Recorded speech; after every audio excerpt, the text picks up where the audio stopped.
Oi, pessoal, tudo bem? Aqui quem fala é o professor Isaac. Bem-vindos ao canal Exatas em 15 Minutos. Vamos continuar nosso módulo de matemática básica. Hoje vamos falar um pouquinho sobre conjuntos numéricos. Os primeiros conjuntos numéricos que nós vamos ver são os conjuntos dos números naturais. Esse aqui eu acredito que é um dos mais simples de se entender, pelo fato que os números naturais são coisas, eu gosto de associar que são coisas que existem. Observe, a representação dos naturais é representada por 0, 1, 2, 3, 4, 5, 6, até o infinito, tá vendo? Então, nós não temos os números negativos, tá bom?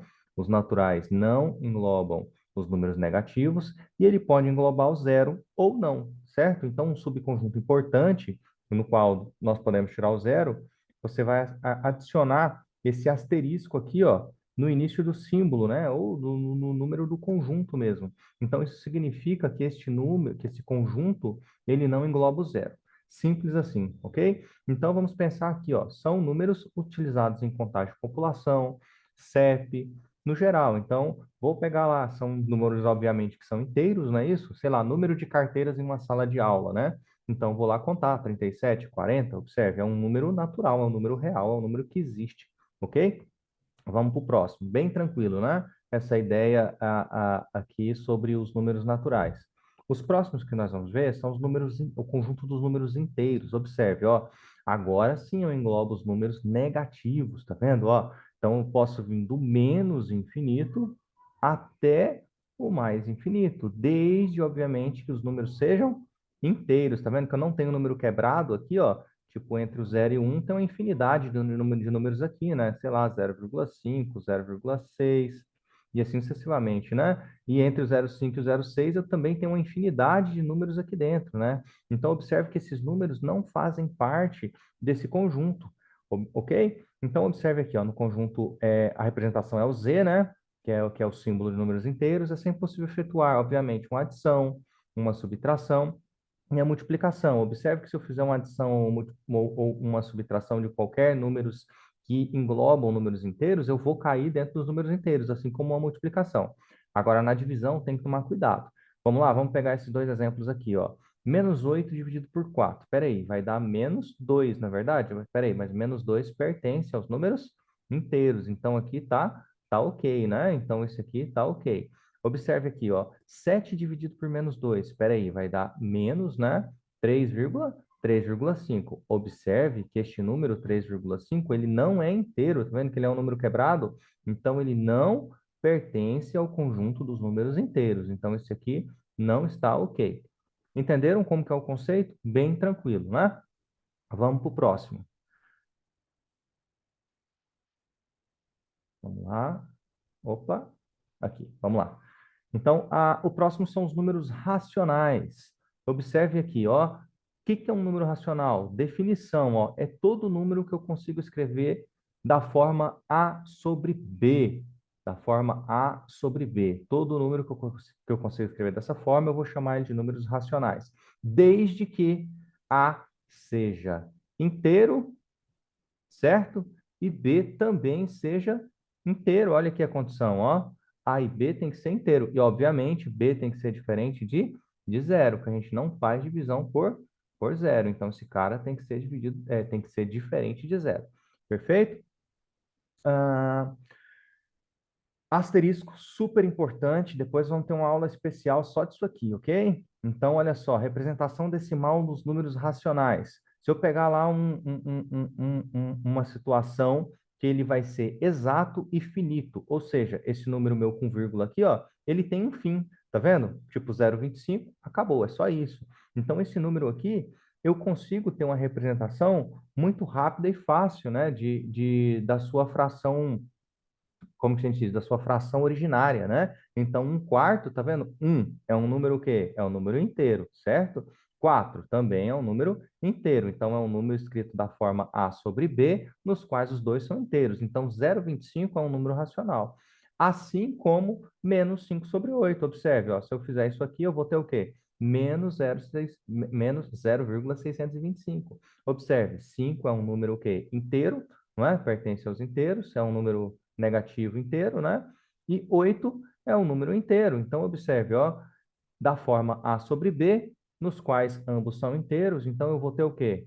Um número decimal que é exato e finito. Por outro lado, observe que eu posso ter também, olha só, um decimal infinito, né? Aqui não está colocado, mas é infinito ou uma dízima periódica, né? Então, o que é uma dízima periódica? É quando eu tenho uma repetição infinita. Então, por exemplo, 2 sobre 3. Espera aí, professor, escrito também da forma A sobre B, não é? Mas observe a resposta dessa divisão. Vai ser infinito, 0,66666 até o infinito, não é isso? Inclusive, eu posso ter uma representação com essa natureza aqui, ó, tá vendo? Vou colocar uma barra em cima. Um outro exemplo aqui, se eu tiver uma dízima periódica no qual fica 0,14, 14, 14 até o infinito, como que seria a representação desse cara? 0,14 com uma barra em cima. Então, a barra vai em cima da indicação da repetição. Perfeito? Assim como eu coloquei só o 6, a barrinha vai só em cima do 6, aqui a repetição é o 14, não é? Então, a barrinha vai só em cima do 14. Pegaram isso aí? Então, que números são esses? São os números racionais. Gravem isso aí. Daqui a pouquinho a gente vai juntar tudo isso aí para entender qual pertence a qual e qual não pertence a qual. Vamos para o próximo. O próximo são os números irracionais. Observe aqui, ó. Olha que interessante. São números decimais que são infinitos e não têm uma periodicidade, né? Então, aqui já tem os exemplos já de cara aqui, ó. Raiz de 2, 1,4, 14, 21, 35. Tá vendo que isso aqui não tem uma lógica, esses números daqui? Então, após a vírgula, então ele não apresenta periodicidade. Outra característica, eles são infinitos. Olha lá, o raiz de 3, 1,7, 3, 20, 508 e vai embora, né?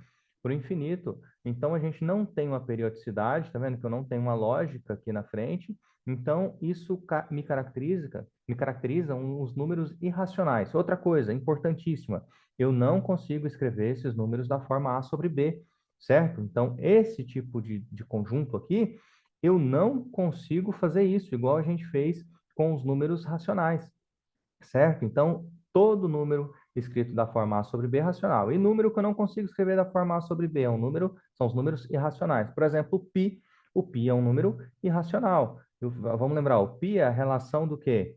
Deixa eu só pegar aqui, vamos fazer uma circunferência bonitinha aqui, né?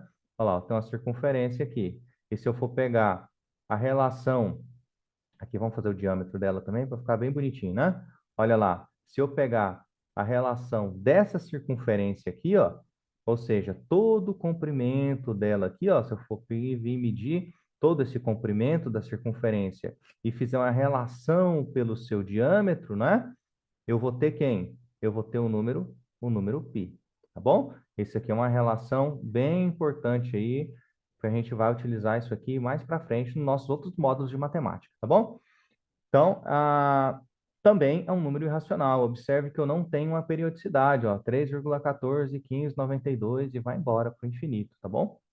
Eu não consigo ter essa relação de periodicidade. Característica primordial dos números irracionais. Vamos lá, vamos para o próximo. E os reais, pessoal? Os reais simplesmente é a união de todos os meus números que são racionais com os irracionais. Então, olha só, x é racional ou irracional. Então, o que que eu já vou colocar de cara aqui para gente, ó? Ó, já trazendo o desenho, né, que eu comentei com vocês aqui, ó, a relação entre os conjuntos, tá vendo? Então, os racionais é, é toda a relação, né, eles pertencem a todos aqueles conjuntos que nós vimos anteriormente, que são os naturais, não é isso? Que são os inteiros, que são os racionais, que são os irracionais, todos esses aqui pertencem aos números reais. E olha só, importantíssimo aqui, ó, a gente separar os irracionais, porque os irracionais, observe, ó, eles não pertencem quais números? Por exemplo, os irracionais, né? Desculpe aqui, ó, acho que eu falei errado. Então, observe que os irracionais, ele fica separado à parte, porque dentro dos irracionais, eu não tenho os racionais, não tenho números inteiros e muito menos os naturais. Quem que está aqui dentro? Quem está aqui dentro é o raiz de 2, que a gente viu. Quem está aqui dentro é o π, é o raiz de 6, não é isso? Então, quem está aqui dentro, por exemplo, aqui é o 1 sobre 2, que a gente acabou de ver, não é isso? E aqui dentro, quem está aqui dentro? Aqui está o menos 5, o menos 4. E aqui dentro? Aqui dentro pode estar o 7, não é isso? o 9, o 10, entenderam? Então, quando eu pego e englobo todos esses conjuntos aqui, eu tenho o conjunto dos números reais, ok? Não se esqueçam disso aqui. Isso aqui é super importante, tá? Para quem vai fazer prova aí, Enem, para quem vai fazer concurso, tem concurso aí que gosta de cobrar conjunto, tá bom? Então é bom ficar ligado aí nessas situações e entender os conjuntos dos números, tá bom? E por último, né? Que não poderia ficar de fora para a gente ser bem completo, né? E a gente não pode deixar também de falar dos números complexos, bem rapidinho aqui, ó. Quem que são esses caras? Ó, se x pertence aos reais e x ao quadrado maior que zero, então como que eu resolvo essa equação dentro dos reais? Então, observe que ela não vai ter solução. Vamos resolvê-la aqui bem rapidinho, ó. Se eu tenho lá x ao quadrado mais 1 igual a zero, como que eu vou resolver isso aqui? Vamos isolar a incógnita, né? Obviamente. Então, vai ficar assim, ó, x ao quadrado. 1 está positivo, ele vai para o outro lado, negativo. Como que a gente resolve esse tipo de situação aqui? Eu traço raiz dos dois lados, lembraram? Ó? Raiz de cá e raiz de lá. E aí, como que eu faço aqui? Ó? Lembrando lá das nossas propriedades, ó, aqui eu posso cortar, não é isso? Então, aqui vai sobrar o x. E aqui, como que eu vou fazer isso aqui, cara? Como que eu vou achar uma resposta de um número, de uma raiz que é quadrada de um número negativo? Eu não consigo achar resposta para isso aqui dentro dos números reais. Então, eu preciso recorrer aos números complexos, ok? Então, vou até mostrar uma situação aqui para vocês, ó. Olha só, que vai ficar até melhor, um pouco melhor de enxergar, ó. X ao quadrado mais 1 igual a zero, x ao quadrado, é o que nós acabamos de fazer, né? E quando eu acho essa raiz, eu vou ter mais ou menos essa raiz como resposta. Mas observe, que não existe um número real que elevado ao quadrado resulte em menos um. Isso aqui a gente viu até nas nossas primeiras aulas lá do nosso módulo de matemática básica. Não vou conseguir chegar nessa solução, certo? Então, qual é a solução para a gente, qual é a estratégia, né, para a gente resolver esse tipo de problema? Ó, então, I vai ser meu número imaginário. Eu vou gerar um número imaginário, que vai ser a unidade imaginária, e esse I desculpe, esse i ao quadrado, né, que é assim que nós vamos chamar ele, ele vai ser igual a menos 1, porque aí eu consigo resolver esse tipo de problema. Quer ver? Aí como que ficaria uma hipótese, né, de solução aqui, ó? Ficaria a raiz de, observe, o menos 1, né, aquilo ali é tipo assim, ó, menos 1 vezes 1, mais ou menos isso, né? Então, como que vai ficar isso aqui? Vai ficar a raiz, ó, o menos 1 é i ao quadrado, né?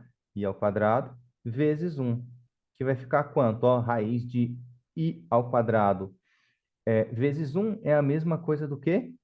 Do que mais ou menos i, não é isso? Ó? Porque aqui a situação da raiz quadrada vai me gerar um valor que é mais ou menos. Então, com isso, eu consigo resolver esses problemas de natureza, o quê? Com índice par, não é isso? Ó? Onde eu tenho um índice que é par e eu tenho um número que é negativo. Então, eu consigo resolver esses problemas, desde que englobe, obviamente, o conjunto dos números complexos, né? Que a minha solução englobe o conjunto dos números complexos. Perfeito? E aí, como que ficaria, então, essa situação aqui, pessoal? Para englobar tudo isso aí, a gente ter uma situação final. Ficaria assim, ó. Então, os números complexos envolvem todos os outros conjuntos. Perfeito? Nunca se esqueça disso aqui, ó. Isso aqui pode ser como pegadinha em questão de prova também. Então, eu vou ter lá os meus reais e os meus reais estarão dentro dos números complexos, porque a minha unidade de número complexo, vamos lembrar, eu tenho uma parte que ela é real, né? Nós não vamos entrar nesses detalhes agora, e tem uma parte que ela é imaginária, né? Então, aí eu consigo resolver esse tipo de situação tanto dentro dos números complexos, tanto dentro dos números reais. E quem que estaria aqui no caso, né? Estariam as raízes com índice par, que são negativas, né? Por exemplo, raiz de menos 2, né? Olha só, raiz quadrada de menos 2, né?